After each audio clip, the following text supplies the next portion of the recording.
Good evening. It is episode 36, and we are back for another episode of Making It Up As We Go. It's me, Ryan. Hi, how are you? I hope you're doing well. Let's bring in everybody here and start chatting. Mr. Corliss, how you doing, sir? Good. Good to see you, sir. Mr. Paul Hammerquist, how you doing, sir? Doing well. Nanu. Mr. Sean, what's going on, sir? Oh, enjoying it? Doing good? There you go. Well, it's March. Awesome. I can't believe how fast this year's going already. I can't believe we're 3 months into this crap already. This is nuts. But it is what it is, I suppose. Let's I guess we'll get started and talk about stuff. Mr. Corliss, did you get a chance to work on anything this week? I got a lot of good intentions. Oh, that's good. I mean, work. I'm starting to write down things that I got to do, which, that's... That's either organization or dementia. It's dementia. Organization is not one of my strong points. I hear you. That's the messy workshop. Yeah. Yep. I hear you. What about you, Mr. Klondike? What have you been working on this week? You've had a busy weekend so far. Yes, it has been. It's been a very enjoyable weekend. There's a train show here in Des Moines, and I've been there since Friday. Friday was set up. Today was the show. Met a lot of great people. There's a lot of cool stuff out there. The modules, we have our T-Track club out there. It's all set up. Some of the guys, what they do just blows me out of the water. Yeah. I should have looked how many modules or how many feet, but there's quite a few. So if anyone's in Des Moines, come check it out. Tomorrow's the last day, of course, Sunday. But yeah. Matter of fact, if you hear some noise in the back, I apologize. I'm cutting away. I'm not staying up until 2:00 in the morning again. Tonight, at least 1. I got to go to bed by 1. Yeah, especially with the time change. Oof. Yeah, I was so excited. I thought I was going to get an hour of sleep, but the wife kind of reminded me, no, we lose that hour. So it is what it is. It'll sneak up on you, that's for sure. Oof. Oh, but see, the kids are on spring break, so I get to sleep in Monday. Already? Oh, yeah. Yes. Yep. Wow. For us here, the funny part is spring's not for a whole nother week. Yeah. Yeah, well, we don't do spring break until Easter up here. Wow. So. Until it's spring. Yeah, you guys are on just late winter break. Pretty much. Good deal.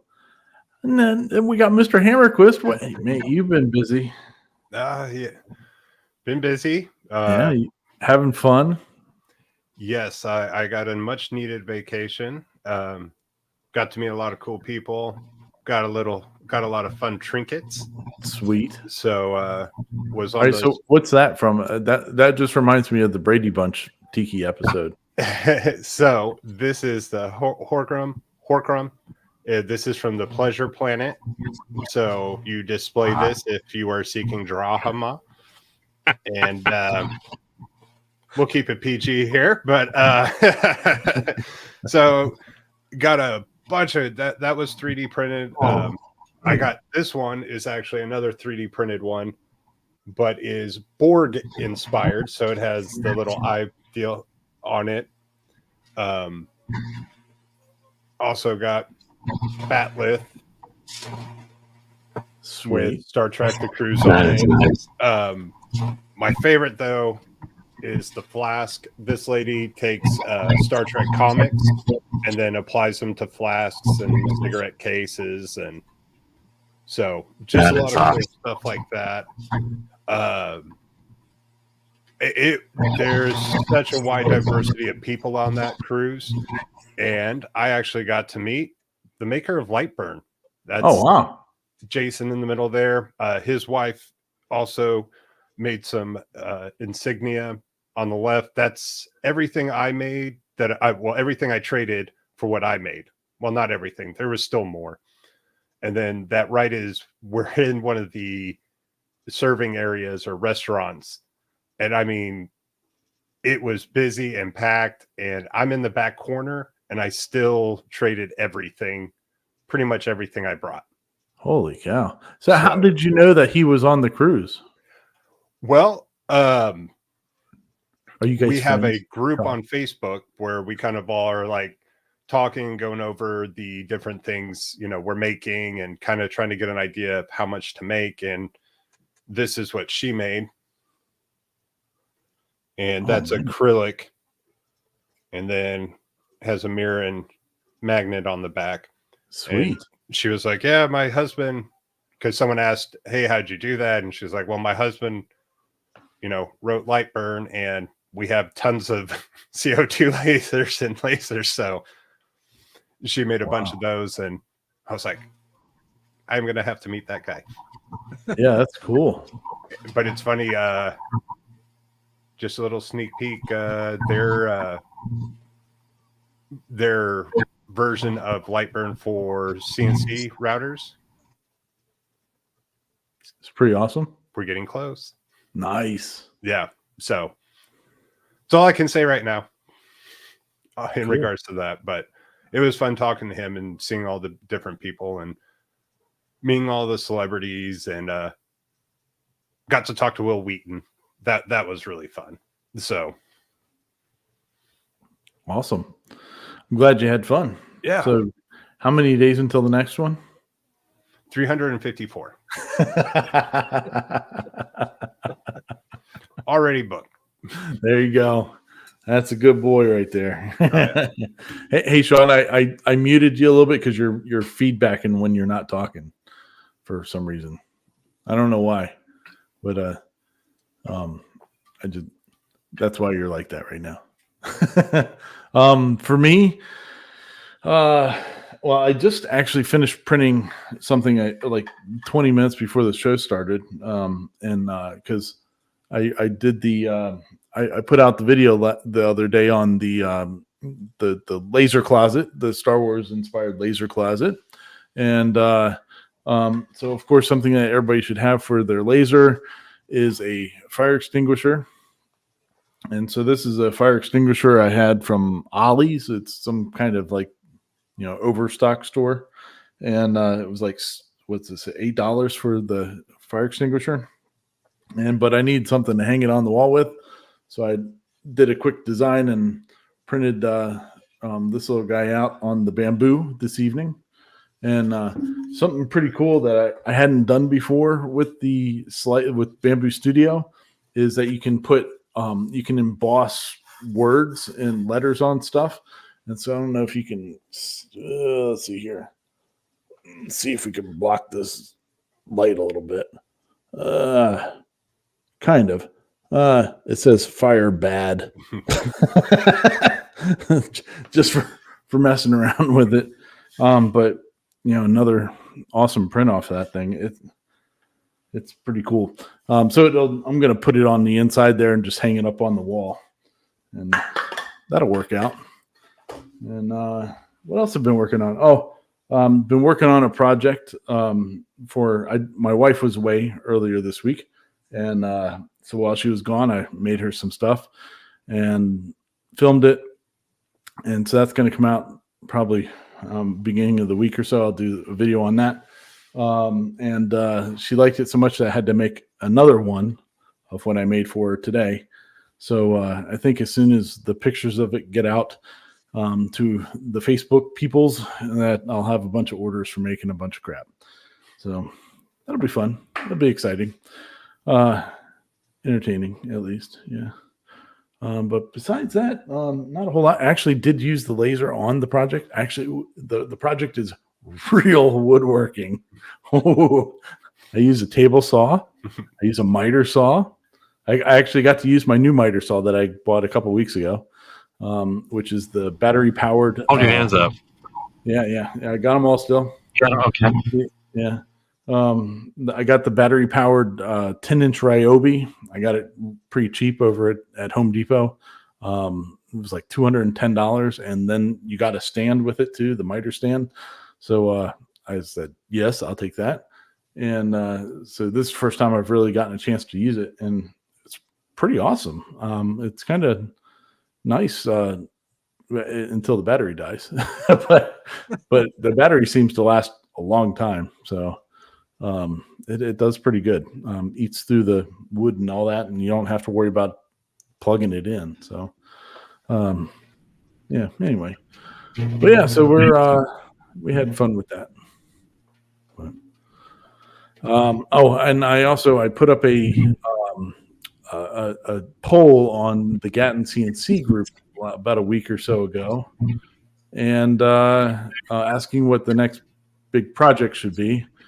And overwhelmingly, it was scoreboard. So I have been working a little bit with the Arduino and stuff like that. Actually, I think the Arduino is not going to work for the project at all. Yeah, it's going to have to be Raspberry Pi because of the amount of numbers that I need to control. The Arduino can't do it, from what I'm understanding. What are I was going to say, what Arduino are you using? Yeah, it's a Uno, but it's like yeah, I've got whatever it is. I don't know. Whatever this one is. I'll just unplug it. We're on the same path. Yeah, it's an Uno. Little guy. Yeah. That's look at the Mega, because it should have I can't remember off the top of my head. But it's a big boy. Yeah. Well, from what I've seen, I have on the scoreboard, we have the timer in the top. We got scores here, and then we have 4 more timers on the sides. So, and from what I was seeing with the Uno, it can't multitask like that. So I'll check into the into the Mega, but I do have the Raspberry Pi just sitting here. So, real quick question on the lights: is it individual lighting, and you're having, or is it arrayed? Each section was going to be an array. Okay, that is the way that I was going to do it. Yeah. So it. Yeah. So anyway, I think I'm going to end up with a Raspberry Pi on it, but I'll check into the Omega, the Omega. Well, like you said, you already have the Pi. Yeah. Well, the Pi really is supposed to be used for another project, but you can always buy more Pis. Whatever. Either way, I'm starting to work on it, trying to get it figured out. I really want it to do a lot of things, which is kind of stupid. Yeah, you can never have too many pies. Yeah, very true. That's a stack. But supposedly with the scoreboard, you can do it with the Pi Zero. Like it would, for the amount of computing power that it's going to be using. But wow, here's a Mega. There's a Mega. Cool. With motor shield and a Wi-Fi. Cool. But yeah. So I mean, the nice thing is you can stack on these. Yeah. Which is really cool. Not quite like a Pi. I mean, each one's got its own unique features and stuff. Yeah, I don't know how to really code either of them. So I'm kind of screwed either way. Well, and you would think that there would be more people doing scoreboards and stuff with it, but they really don't get into the weeds if they're just like, here's my scoreboard I did with this Arduino. And you're like, all right, well, can you help me out and tell me what you did? And then there's these 2 college guys. I guess they're college guys at the time that they made the video. I don't think they are now, but it was like they did the Raspberry Pi, but I don't know. It's kind of hard to follow what they're saying, but I don't know. We'll figure it out. So I'm working on that. amongst other projects. So we'll get it all done at some point here. But I would not be surprised if it's not the very next thing that I do. Because it's going to take a little bit. I did get them to light up, though. So, I mean, that was kind of cool. That's a bonus. Yeah. So, but good times. All right. Well, let's get chatting on some stuff that's been going on in the past week or so, and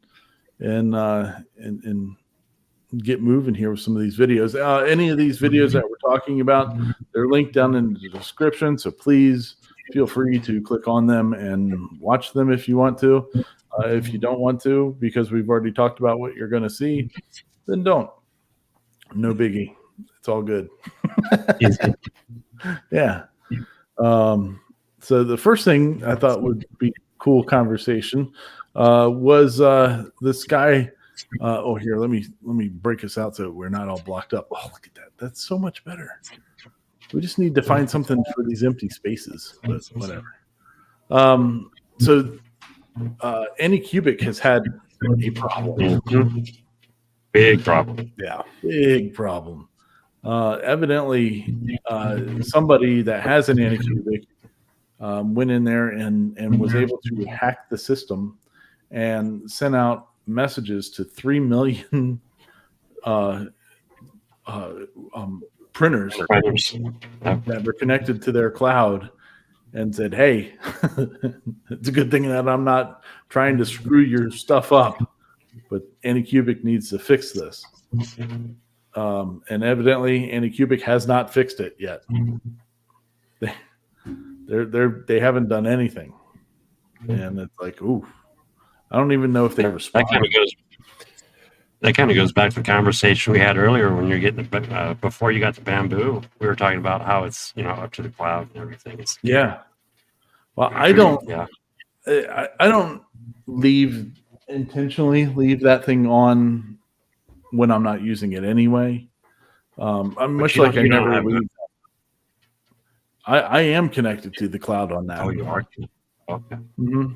But it's only on when I'm using it. Like it's on right now, but that's just because I pulled this print off and then we were doing the show. So it's just sitting back there, but I'll shut it off before I leave the room. But I guess a lot of people just leave their printers on all the time and then just randomly will send something through to it to print. Or something, or maybe their print farm or something like that. Who knows? Yeah, it's crazy that that they were able to get in there and send it. The G code has a picture of a snake on it or something like that. They were like, "Here's a cute snake." Craziness. These people need. They need to. If you're going to be connected to the cloud and you want your people to be connected to the cloud, you got to make it safe for them to do so. Yeah. You got to put the work in the security. Yeah. There's no other. Do it. Yeah. Because from what he was saying, they didn't even respond. They just kind of, no problem. If I'm right, it's already been 2 weeks too. Yeah, because it was out before he did the video. Yeah, I want to say it's been about a week now, 2 weeks. It should be fixed. Yeah, they should have jumped in front of this thing really head on and done it.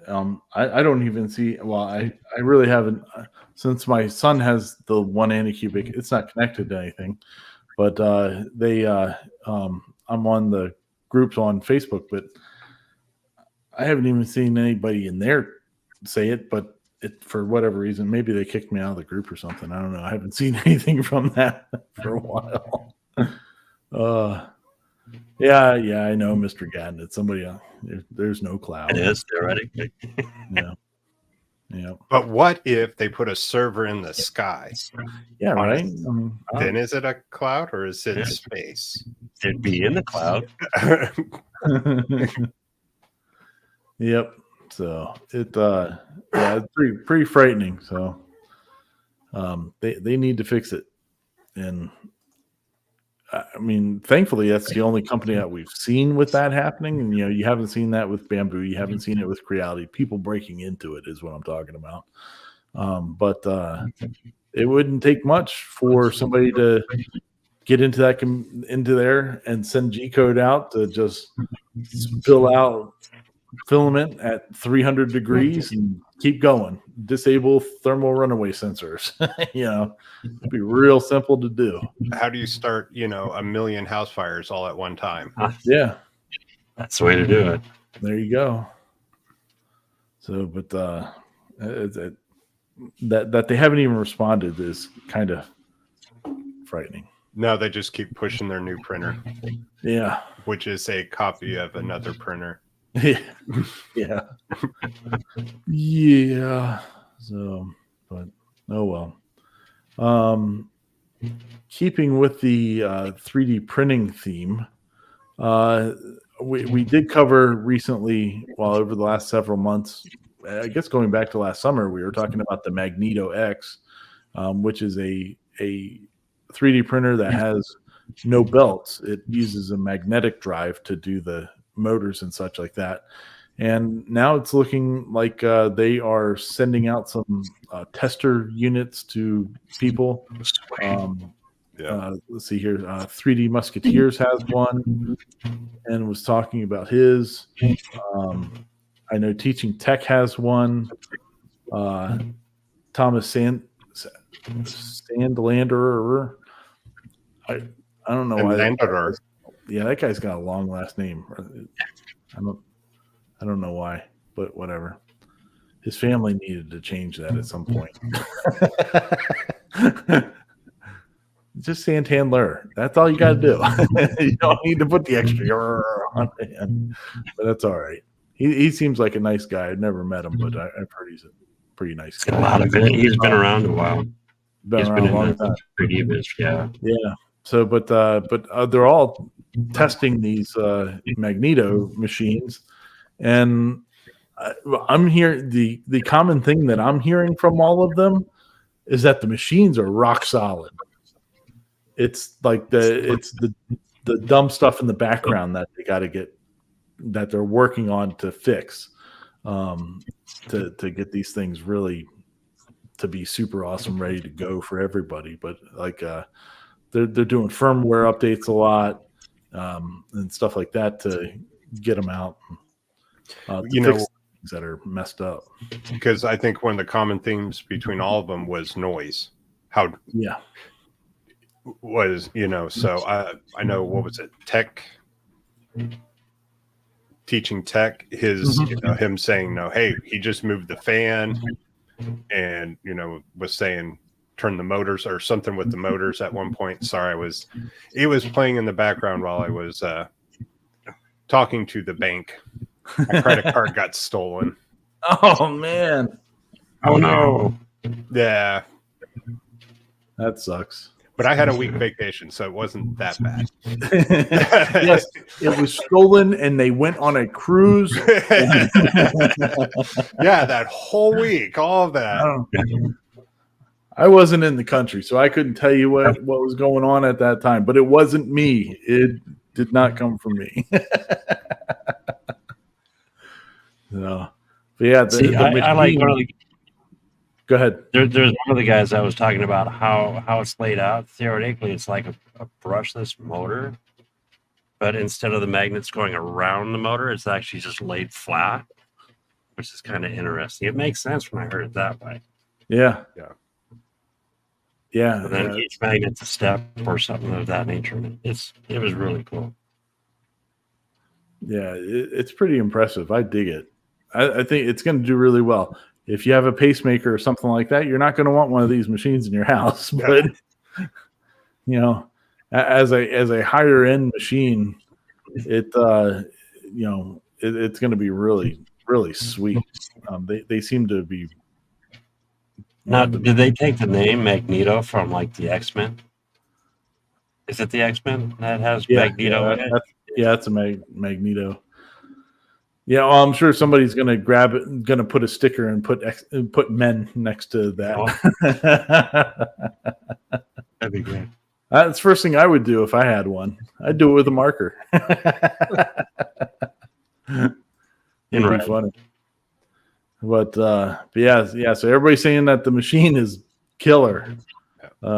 It's software and stuff like that needs to get worked out to really make it kick ass. So we'll probably be hearing more about that pretty soon. So fun stuff. Now, do they have a price point on it yet or no? It's like $2,000. Yeah. $2,000. Yeah, I think if you got in with the Kickstarter, it was like $1,500. Okay. But I think the regular price on it's supposed to be $2,000. And it's the first printer that the native slicer is Orca slicer. So that's pretty cool. But for how quiet it is? Yeah. Well, it's I don't know if it's really all that quiet. I mean, but you got to have a table for that thing to sit on. When I was at the 3D printing thing, Earth, this past summer, I mean, the guy's sitting there, arm out, holding on to it, and it was just shaking the bejesus out of that table, and it wasn't going nearly as fast as it could. I mean, but it's heavy, and I'm surprised that table made it through the weekend. That table was eating life. No, but yeah, pretty cool though. It'll be fun to watch how that one continues to go. All right, moving on. Kim and Garrett make it. These guys are big into lasers. They do like weekly videos and stuff like that. And this was the one that they put out this week was for a planter with a welcome thing on it. And they do a good job with them. Their designs are pretty intricate. They're not, they're not just block letters on a background. Like they layer them up and inlay them into other pieces and stuff like that. They do a really good job on them. So it definitely gives you some good ideas they mainly do door hangers, and but this one was a little bit different for them, and pretty cute idea for that one. Cody's on. Oh, hello, Mr. Cody. Mr. Cody came back from Workbench Con. Oh, that's all right, Cody. You were busy last week, buddy. Don't you worry about it.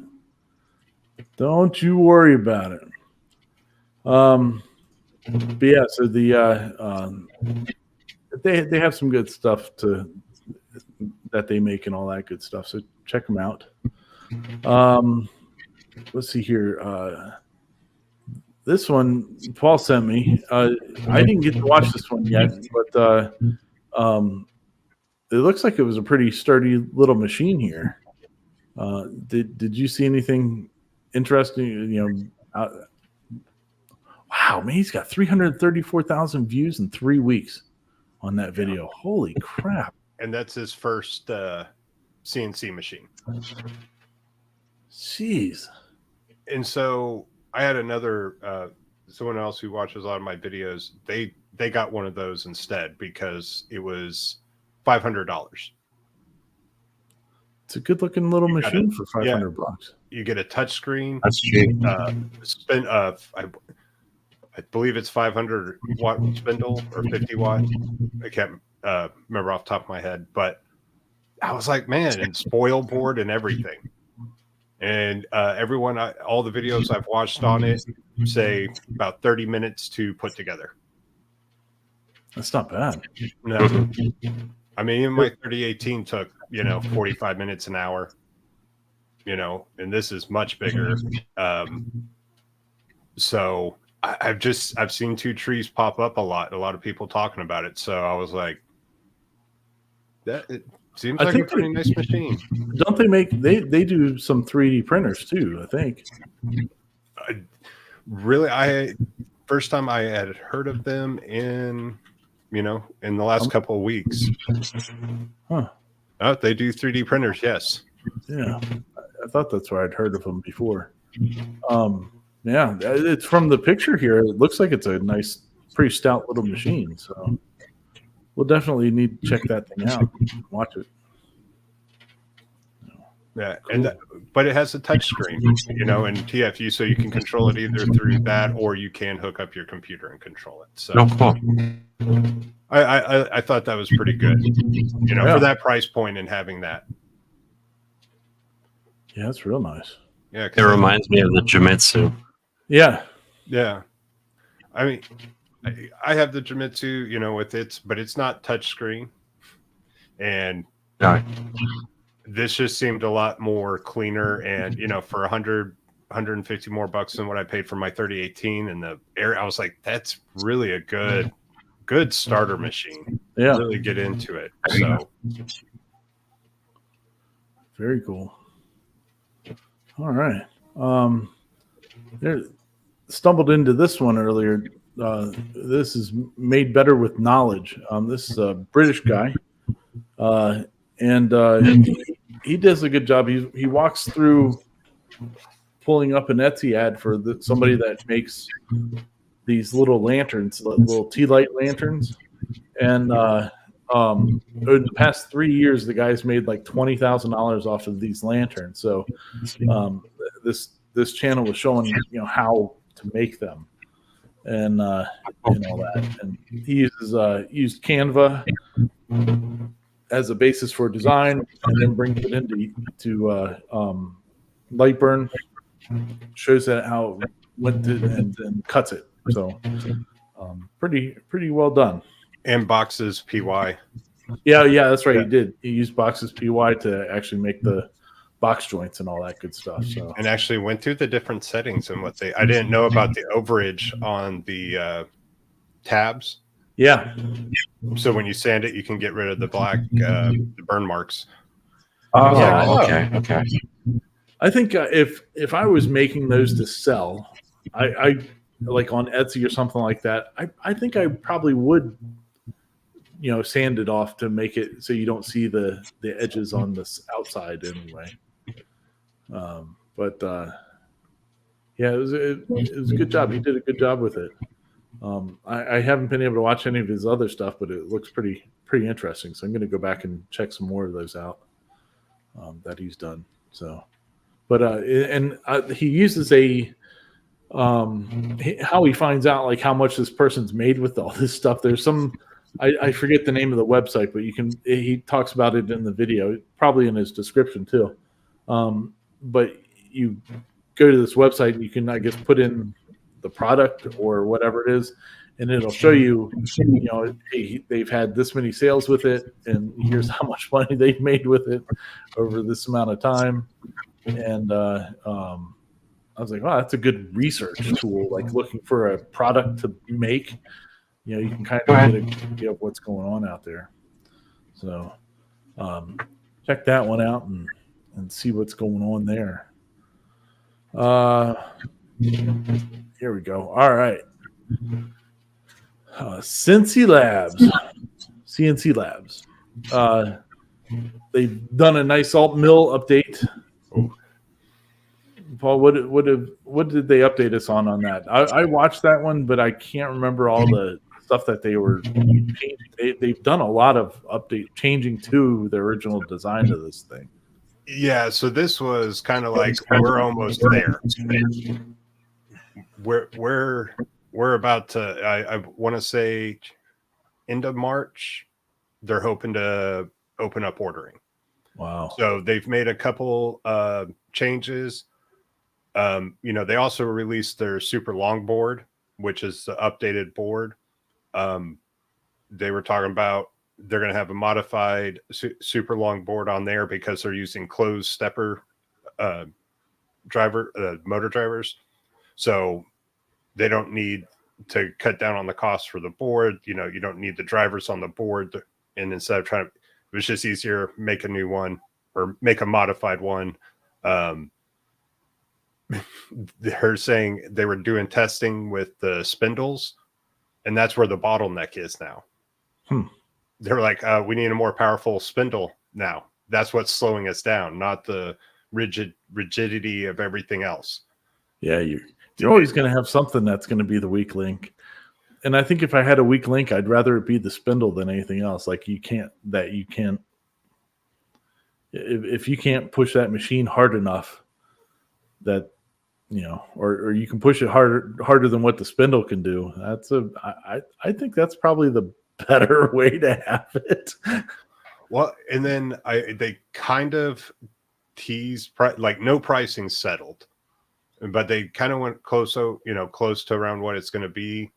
And I think all in table, everything except the computer and the wasteboard, you're going to be under 3,000.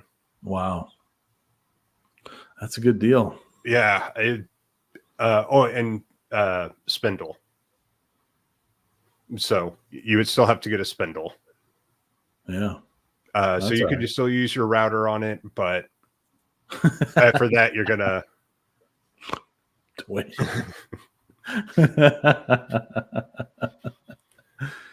I hear you, Dwayne. That's what my wife tells me too. That I'm the weak link. No. Yeah. Well, it's going to be that'd be nice. We should get them back on again and to talk about it some more when they're ready to. Yeah. I'm getting one. I have a separate. I've been putting money away and like, okay, this is what I'm getting. So, but they're also working on a CO2 laser. So I'm like, man, come on. But this should speed things up, in cutting. And I mean, they were going through 3/4 inch and one pass with it. Yeah. The testing shots that they show that was impressive. I was like, whoa. Yeah, 5,000 millimeters a minute. Yeah, something like that. It was just, I can't remember, but it was just hogging stuff. Yeah, it's. I would venture to say this is prosumer, maybe not. Yeah, still hobby, but it's on the upper tiers of it. It's going to be a great machine. Yeah, and that's what also I like about it is that on the long mill you have to build your own table and everything. Mm-hmm. This they're selling the legs, and it'll be so you don't have to build a table for it. So that'll be another nice little feature on that. Yeah. They just put this one out like a day ago, but I hadn't gotten a chance to watch this one yet either. But they were making guitar series out of doing them, so I'm sure it's going to be a good video. I just hadn't had a chance to watch it yet. There's a big guitar building community within the CNC labs area. Oh yeah. So, yeah, I'm sure. Well, just in CNC in general, there's a lot of people that do it. And 3D printing. There's a bunch of people 3D printing guitars. I was actually thinking about buying the parts for one because my son's learning how to play, and his teacher is in like a heavy metal, or I think it's punk rock or something like that band, and he travels all over the place. So I'd like for him to put it together and have him thrash on it. maybe for a video would be kind of cool. But just take lessons from, I know another video we'll be talking about, since he's in a thrash, with 3D printing and how durable is it? And oh yeah.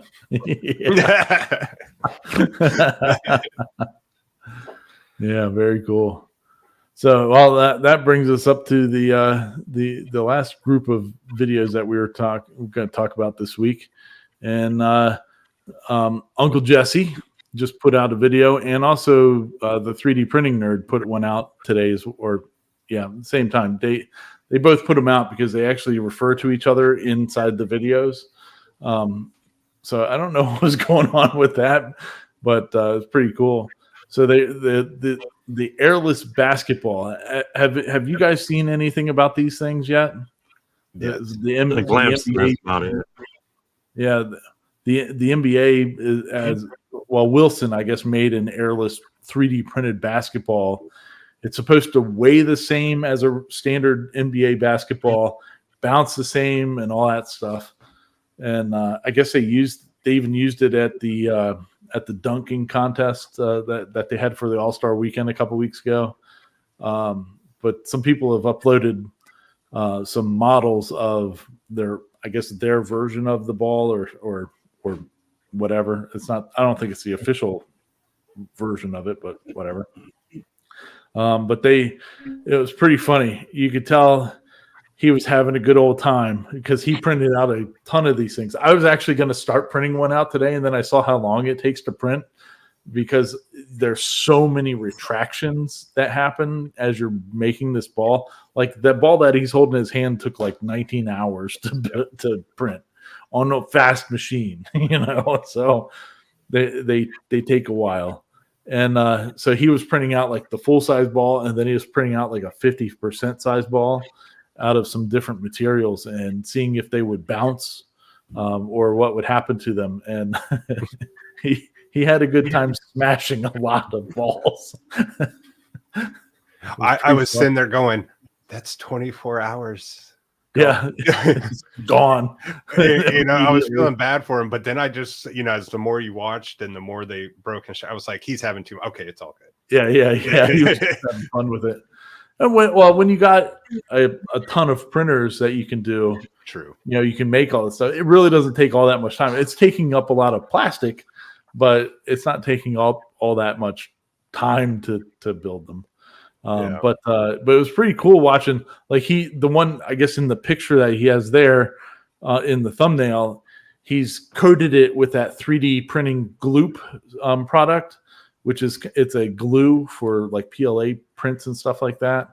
And that one bounced. It was pretty wild. He was not expecting it to bounce. You could tell by the expression on his face when it actually bounces like normal and all that. But it looked horrendous once it dried because it's like smearing glue all over something. So it wasn't very pretty looking, but it did bounce, and it was pretty cool. And Joel from 3D Printing Nerd, he also did a bunch of them, and he did some with like TPU and stuff. And they were like, it was like it's dropping a sandbag. They would just hit the ground and just and not bounce at all. And or they would just explode with whatever he was printing them out of. But it was pretty fun video to watch on both of them. I like the Uncle Jesse one better myself, just because you could just tell he was having a blast breaking them. I would have just started throwing them at walls and stuff.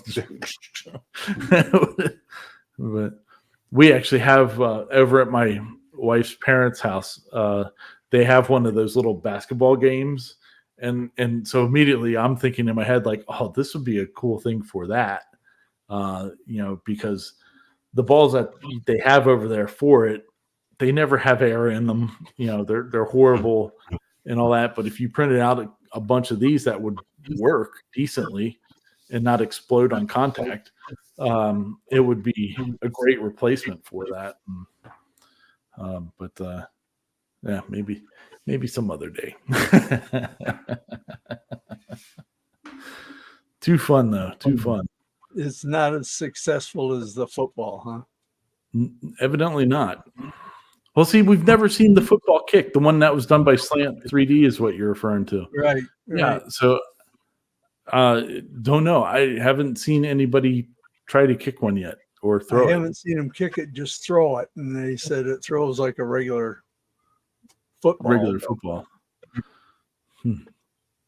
It'd be cool. So now we just need soccer, baseball, hockey. Yeah, right. Golf. I don't know. Get those little boogers.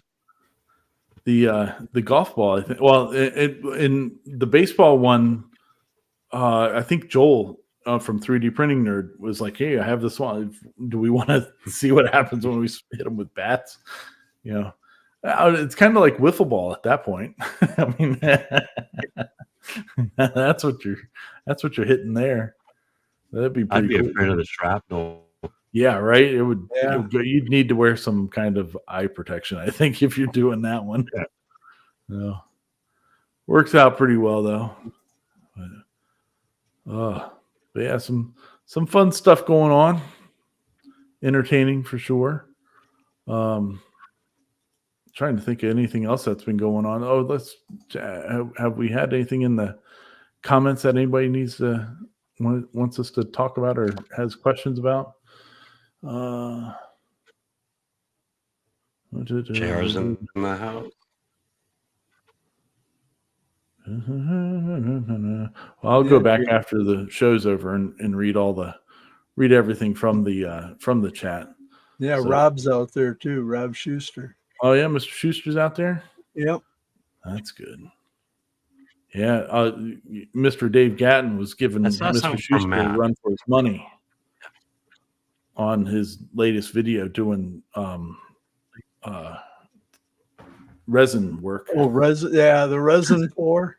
Yeah. Yep. There you go. Yeah, it looks like Matt with Awesome Wood Things. Hey, Matt. He's been going crazy with his new laser. So he's got a new one.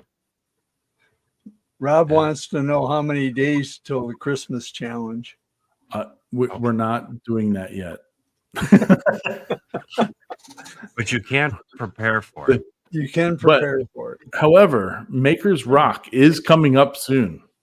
We'll restart that countdown here pretty shortly. See, even if I don't got a new idea.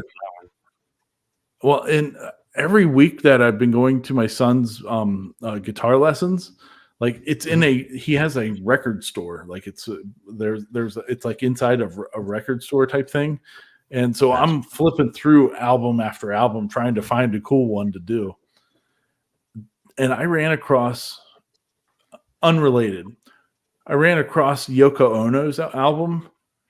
Oh. Whoa! The language that is put on the front of that, I don't even know what the album it was, but it like the front of it looks like a newspaper article. And I guess it's about the songs that are on the record or something. I don't know. I didn't look all that close. All I saw was a bunch of stuff that you can't be saying in 2024. I was like, oh, Yoko's kind of spicy back in the day. That's from the era of peace, love, and Yep. So it oh wow. Dwayne just finished a 5-color resin pour. Ton of fun. Ooh. Man. Yeah, Dave just finished one too. Not a 5, but this looked pretty good. Yeah, sure did. I always thought the ideal album cover to do would be the white album. Well, that would be the album that I would need to do to actually participate. Evidently. Well, you and me both. Hey, you could you do Deftones. could add a little more. Oh, go ahead. No, I didn't see it. I was gonna say you could add a little bit more to it and do the wall. Yeah, there you go. Yeah. I think Steve Carmichael did the wall one year. Did he? Yeah. And it came out amazing. Wow. Now that you say there's some pretty cool ones out there. I was actually thinking like the rock band from the 80s, Kicks. I think I've mentioned it before. They're friends with the people that are at this music place that my son gets his lessons at, and so he's actually gotten when RJ's teacher went on tour for the band that he's in. Ronnie from Kicks was teaching my son how to play the guitar, which is kind of cool having like an old school rock guy teach your kid how to play guitar. But I was kind of thinking like if I could find a cool Kicks album to do this year, that would be kind of cool.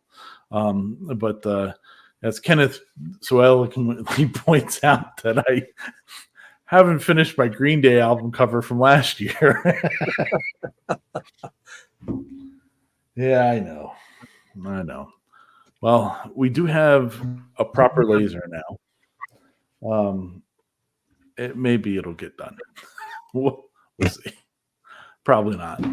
I'll just talk about it, and that'll be my contribution to it. You'll do the countdown, right? I kind of suck at this stuff, evidently. But it's good times. You know what? Good After times. watching your video, no, you don't suck at it. I think now Ryan's last video, if you haven't seen it, you should go see it. It is really cool. Yeah. Yeah, That panel. that's why we're able to show the laser closet again, because it's operational. So good times. That panel, Only Ryan. operational. Hooking all that up and putting it up there and putting that behind. That's awesome. That's top notch. I appreciate it. There's actually, I got into a new group on Facebook yesterday too, and it's the Star Wars room builders. I was like, oh, you got to be part of this one. You officially can be. Yeah. So Yeah.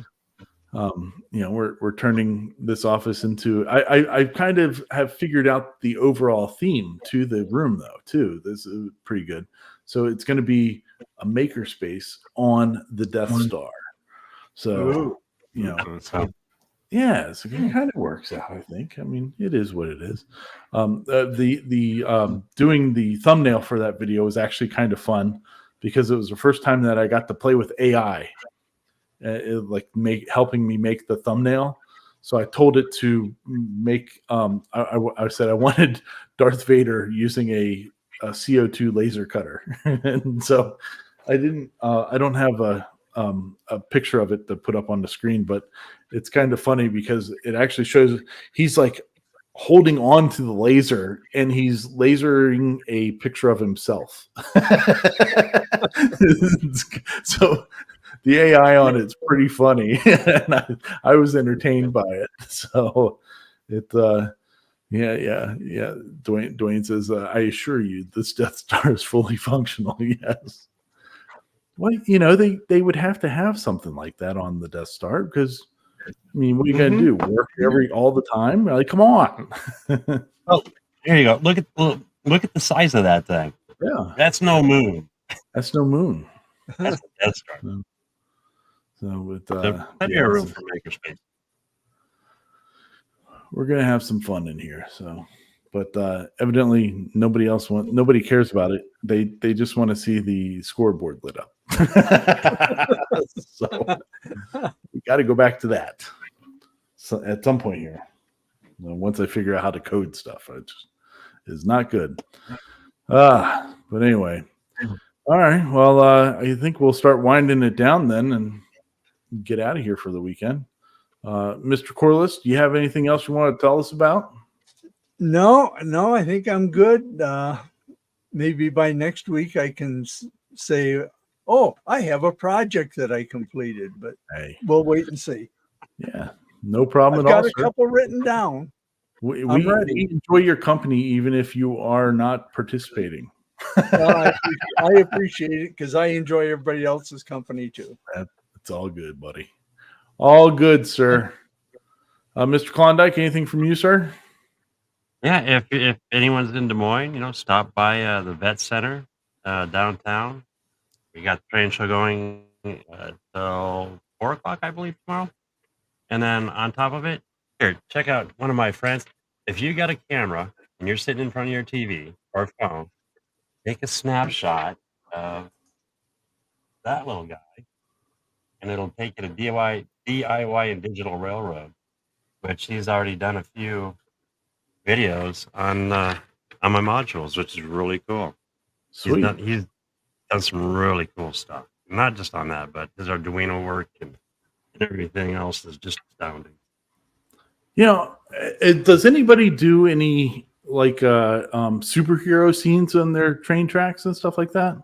Because I've seen a bunch of people on. I don't watch those videos because it doesn't really interest me on building miniatures and stuff like that. But I see some really cool scenes that people have made for. I've seen everything from zombie to there's a really cool Star Wars where it has the AT-ATs walking across, stepping over the railroad track. Oh, cool! Oh yeah, there's some really cool and some good imaginations out there. Nice, very cool. So it's not just your steam engine, little towns and stuff. With T-Track, it's whatever your imagination can come up with, and some of these guys have done some awesome work. and in the sci-fi realm, yeah. I bet the steampunk is pretty good too. Like I said, it's all over the board. It's not just, this time era, this train, this building. No, it's open. Nice. What about you, Mr. Hammerquist? Do you have anything else for us this week? Not this week. Okay. Hopefully I'll have some new stuff next week. We'll see. Nice. See. Very good. Well, for me, go check out CNC with me with Mr. Hamilton. He's got a great community over there. And this week on the podcast that I'm doing over there, the CNC with Me podcast, I have Greg Goddard from SW Woodworking. He's going to come on and chat with me for a little bit, and we'll talk Workbench Con and his journey in YouTubing and all that good stuff. He's kind of exploded over the last 6-8 months or so. He's gotten a lot of followers and stuff like that. So we're going to talk about all that fun stuff. That's on Thursday at 9:00. So if you're on CNC with me, tune in. If you're not, go join up. It's a cool place to be. There's a good bunch of people. There's a nice message board with all the different avenues of stuff. Hamilton gets on there and talks about different ways of selling your projects and stuff like that. It's a pretty cool CNC community. So go check it out. And with that, we'll kick it out of here this week. So you guys have a great weekend, and thanks for joining us, and we'll see you next time. Peace out, sauerkraut.